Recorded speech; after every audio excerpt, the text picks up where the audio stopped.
Chris Lowe and ESPN joins us on 365 Sports. This was such an in-depth and thorough article, Chris, about all of this. You mentioned Miami's schedule. They don't go outside of Florida very, very much at all, especially not early in the season. They have replaced the Heisman Trophy winner Cam Ward with Carson Beck. The media poll was released today. They got 7 first-place votes to Clemson's 167. Why such a prodigious gap there? Clemson should be the favorite, but what is it that people aren't seeing with Miami when it comes to another year in the system, new defensive coordinator, and all that, with not maybe being able to close the gap?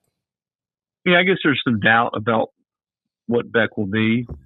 I was more of a believer in Carson Beck than a lot of people. And he was a little inconsistent last year.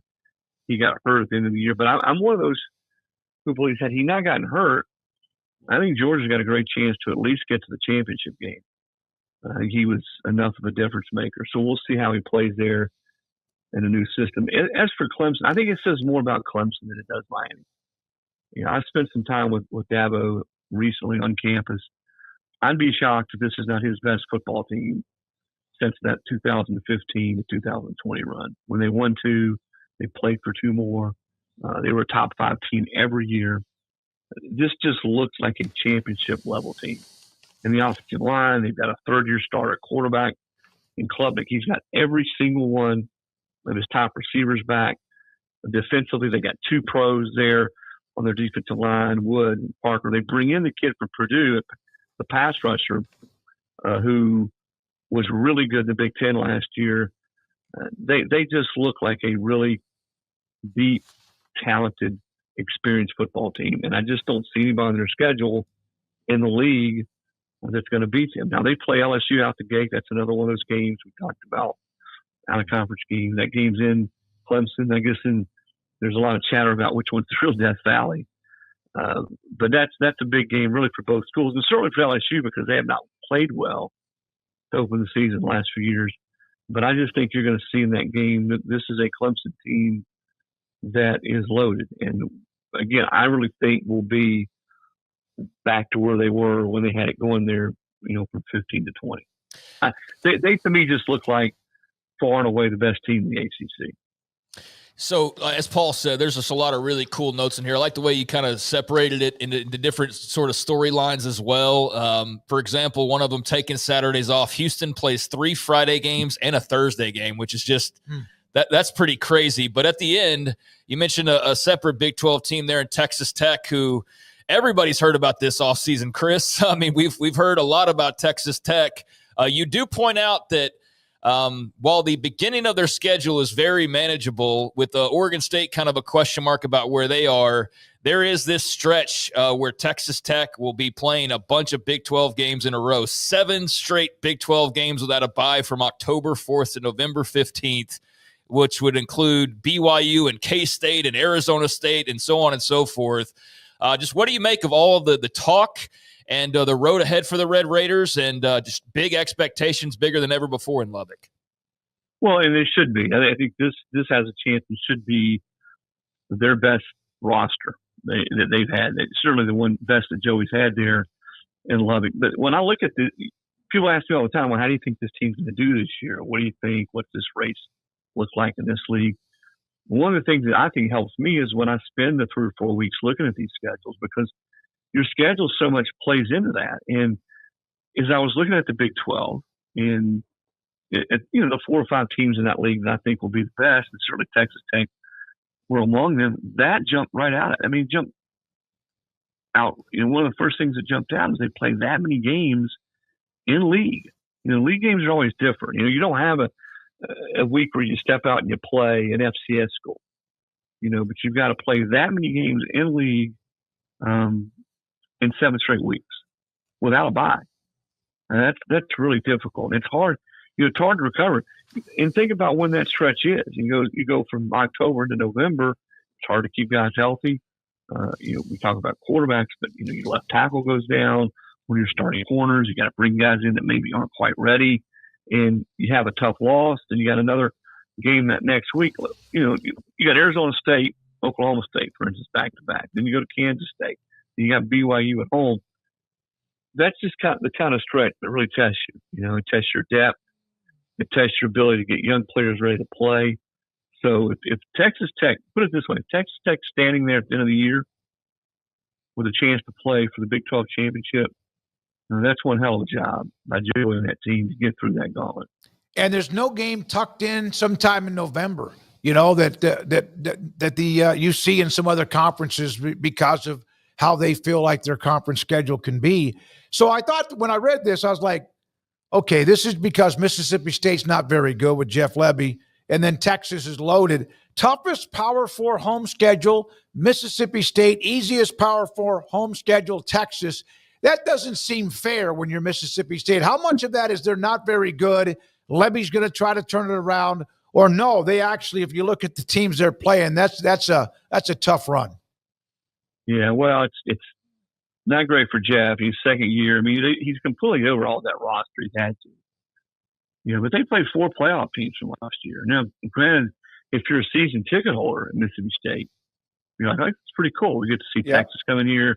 We get to see Georgia come in here. We get to see Tennessee come in here, and Arizona State, you know, who was also in the playoff. And then at the end of the year, Ole Miss goes to Starkville. But if you're a head coach, you're like, wow, you know, but they had to play those teams away from home last year.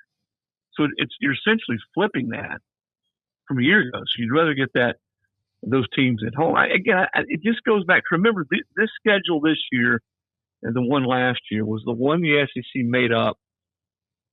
I just say made up. They're the one they sort of came up with when Texas and OU entered the league. So they had to sort of tear up the old schedule, which didn't include those two teams, and make up new schedules. So this is essentially the flip from last year. If you played someone last year at home, you're playing on the road. Texas is one, you know, again, Texas has got some tough games, but I think their easiest ones, obviously, they're at home. As I point out there, the only game against the preseason top 25 team is A&M, which that's always going to be a tough rivalry no matter where they play, and that's at the end of the year. So I know for fans, fans in the SEC are the worst to sort of come up with these conspiracies. Well, why does this team get to play here? This was just, again, because the league was trying to figure out a way to incorporate OU and Texas in the schedule before they come up with a more permanent schedule going forward next year. But who knows? Because that may change too, guys, because if they go to 9 games in the league, they're going to start all over again. Mm-hmm. Yeah, they're going to protect that. That's one of the things we talk about this with Texas OU. They were in the same division in the Big 12, and they'll protect them in the SEC. There's no way they'll never not play that game. But when the Big 12, remember when it formed and they actually ended up with years when Nebraska and Oklahoma were not going to play each other. Every conference has to protect. K-State, Iowa State's kind of in danger, even though they're playing in a couple of 3 weeks. I just don't know how that's so difficult to get done. You know, and I'm a rivalry guy. To me, that's the fabric of college football. Is those games have been played forever, and whatever you got to do, you got to protect those games. And that's why, for instance, if you want to use the SEC as an example, if they stay at 8 games, then they're going to have to juggle that schedule to do Auburn and Georgia, for instance, continue to play every year. That game's been played forever. Now, we saw last year that on a lesser scale, but Mississippi State and Alabama didn't play. It's the first time in 74 years those teams hadn't played. And that's where you lose some of those games. Alabama, Tennessee. You know, would there be an example or a scenario where those two wouldn't play if you stay at 8 games? Which to me is another reason to go to 9 games. You got a better chance to protect some of those rivalries.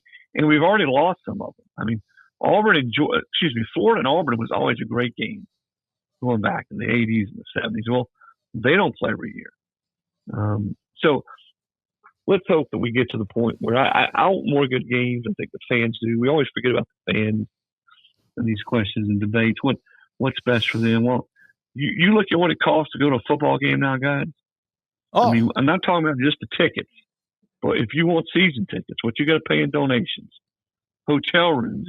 If you're a Baylor fan, you're a Texas fan, you live on the other side of the state, and they play at 1:00, you got to come in probably the night before. You know, what's hotel rooms cost? What's concessions cost? Apparel, parking. It's hard to justify, and I've talked to people about this, in this day and age, a family of 4 or a family of 5, the money you got to dole out now to go to a college football game. So at the very least, play 10 or 11 really good games every year and make sure that product on Saturday, when you have to take out that second mortgage on your house to go see a game, is going to be pretty good. And it's going to be an attractive matchup. You have on your Twitter feed, I know you got to go, and we appreciate your time. Tennessee basketball prices out a dedicated fan of 60 years.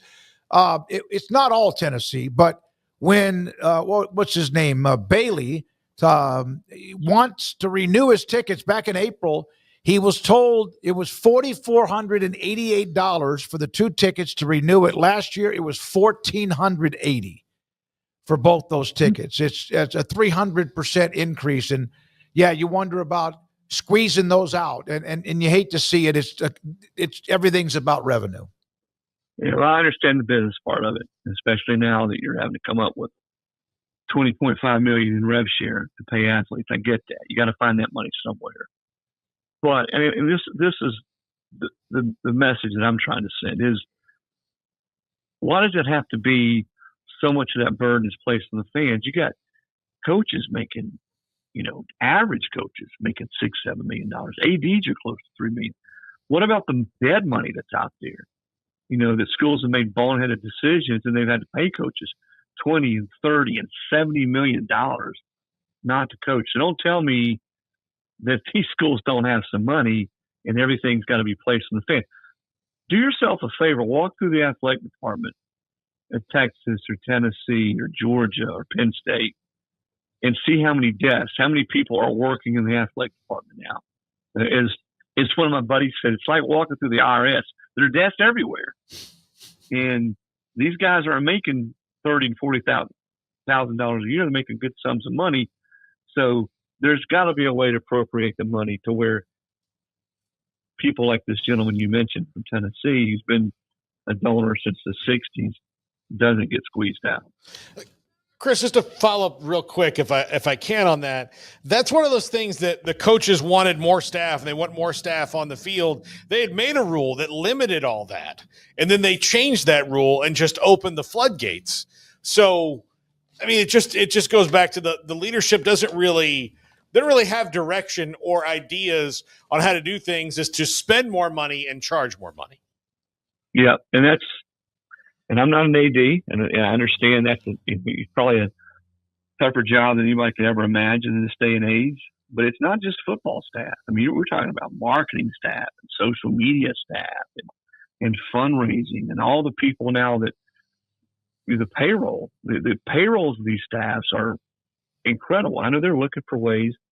A lot of schools are to cut some of that, and you've seen some people cut long-time employees, which stinks. But there are so many people there that a lot of times I'll look through the guide, I'll go through the staff directory, and I wonder what everybody does.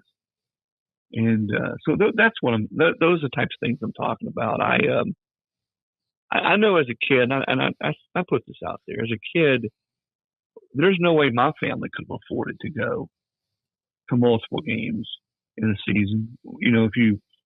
Granted it was a lot cheaper then, but still, if you sort of took today's prices or what it costs to go to a game and sort of scale it back to what it would have cost then, it would have been a whole lot more. There's just no way we could have justified that based on what my dad was making and where we as a family were financially.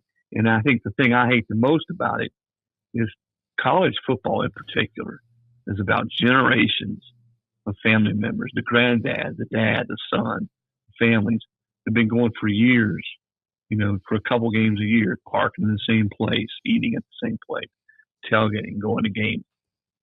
A lot of those days are over, man. They're over. Thank you very much. And let me add this right quick. I just hope we don't ever get the corporate model of the NFL where every ticket's sold, but you look at the games and half the seats are empty. I agree. The Super Bowl tickets, very few of the actual fans, unless it's in a lottery, do they have a chance to go and go to the game on a normal price that they bought at the start of the year. Chris Lowe, ESPN, great guest. Appreciate you as always. The story about looking at various parts, the unique parts of the schedule in college football that starts in 3 weekends from now. This is 365 Sports.